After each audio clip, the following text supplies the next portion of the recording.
O Brasil tem vantagem na produção de etanol em relação a outros países, mas ainda não é líder mundial no setor. Temos a cana-de-açúcar, a melhor matéria-prima para a obtenção do álcool. Então, o que será que nos limita diante de países, a exemplo dos Estados Unidos?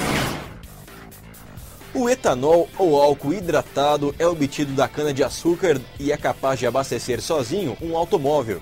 Já o álcool anidro, também derivado da cana, é adicionado à gasolina. De acordo com especialistas da Universidade de São Paulo, para atender às necessidades da frota brasileira, seria necessário reduzir a produção de etanol anidro e aumentar a de etanol. Além disso, o Brasil precisa expandir a área de cultivo da cana-de-açúcar, aumentar a produtividade e construir novas usinas. Outro limitador à produção de etanol é a fabricação de açúcar, que usa como matéria-prima metade das plantações de cana no Brasil. O país é grande exportador de açúcar, que teve uma alta no preço internacional de quase 40% nos últimos 12 meses. E desta forma não cumpre acordos de financiamentos com o BNDES, o Banco Nacional de Desenvolvimento Econômico e Social.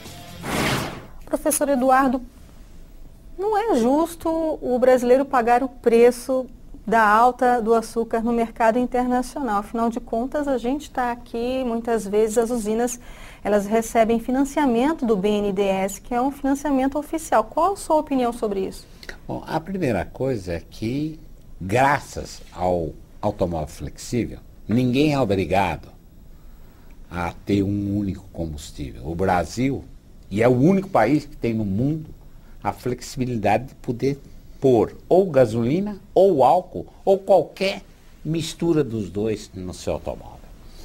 Isso permite que, se o preço sobe por uma questão conjuntural, como aconteceu esta safra, onde as condições de clima fizeram com que você não tivesse cana suficiente para abastecer os dois mercados de açúcar e álcool, e você tivesse uma alta inusitada nos últimos 50 anos no preço do açúcar, isso fez com que você tivesse uma subida de preço de álcool, que fez com que a grande massa de consumidores se voltasse para o consumo de gasolina. E com isso não sofreu o aumento de preço que a falta de produto provocou. É importante a gente entender que a decisão de produzir é uma decisão que é feita ao nível das 450 usinas que tem no país. E que é uma decisão individual que depende de cada cidadão.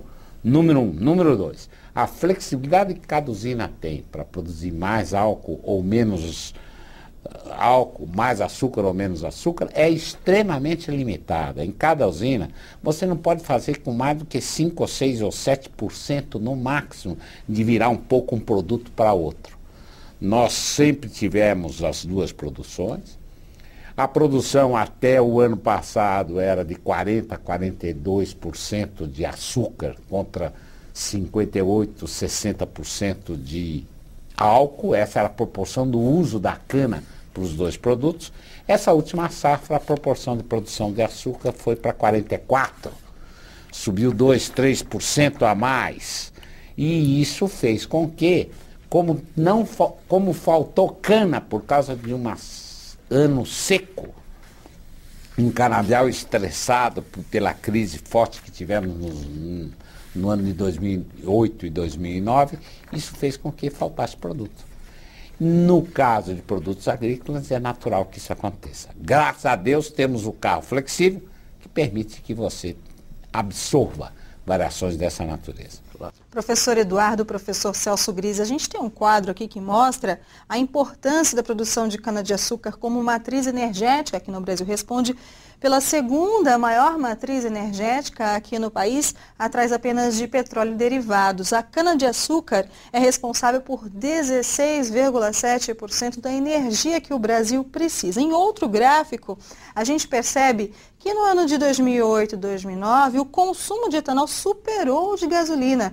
Professor Celso Grise, isso é perigoso? A dependência da frota brasileira de veículos do etanol tão sujeita a oscilações de preços de acordo com a alta variação desses preços das commodities no mercado externo? Olha, Luciane, É claro que a tendência de consumo de etanol vai ser cada vez maior no Brasil. E cada vez mais o brasileiro há de produzir muito mais etanol do que tem produzido até agora. Portanto, ainda que haja altas no mercado internacional, nós teremos abundância para o mercado interno. E, evidentemente, podemos sofrer os reflexos das altas de preço. Mas é muito verdade também isto que o professor Eduardo nos fala, que nós poderemos sempre usar alternativamente um ou outro e ainda alternativamente os dois em alguma mistura. Portanto, eu não temo, Luciane, francamente, que haja algum problema desta natureza no Brasil nos próximos períodos. Agora, falávamos inclusive no bloco anterior deste revezamento de preços. Ora, o etanol acaba custando um pouco mais, ora nós temos um açúcar superando um pouco e, como você falou, nós temos uma intercambialidade na produção. Nós podemos produzir um pouco mais de um pouco mais de outro, mas ainda assim de forma muito limitada, não há uma substituição total. Como é que ficam os preços? Então? Deixa eu lhe dizer uma coisa, o etanol tem uma coisa que as pessoas esquecem. Você tem um monopólio de fato da gasolina no Brasil.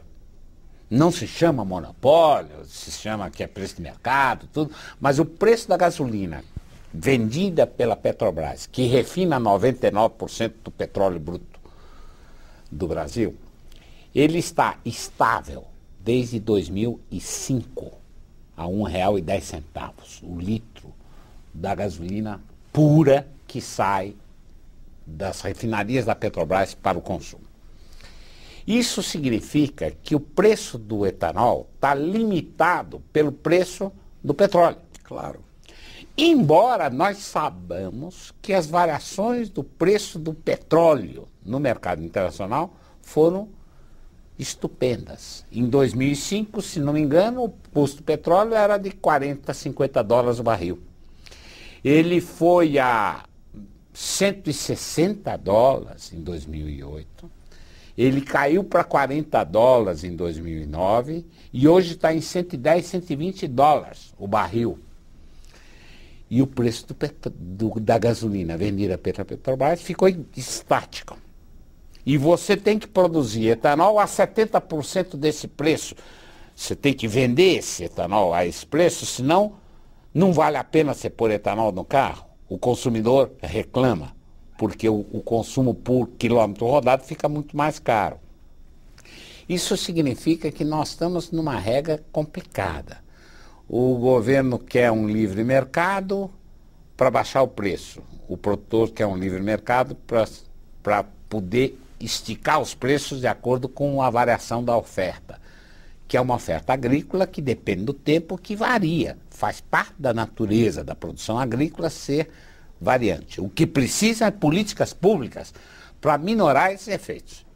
Política de estoques reguladores, perfeitamente normal, perfeitamente viável para tudo quanto é produto no mundo. Isso é lição de casa número 1. É beabá de escola primária. Nós não temos isso. Em grande medida, portanto, nós podemos atribuir esses desequilíbrios à ausência do Estado na formulação de uma política mais completa. E, portanto, Luciane, equilibrando preços e limitando numa concorrência entre os próprios produtos.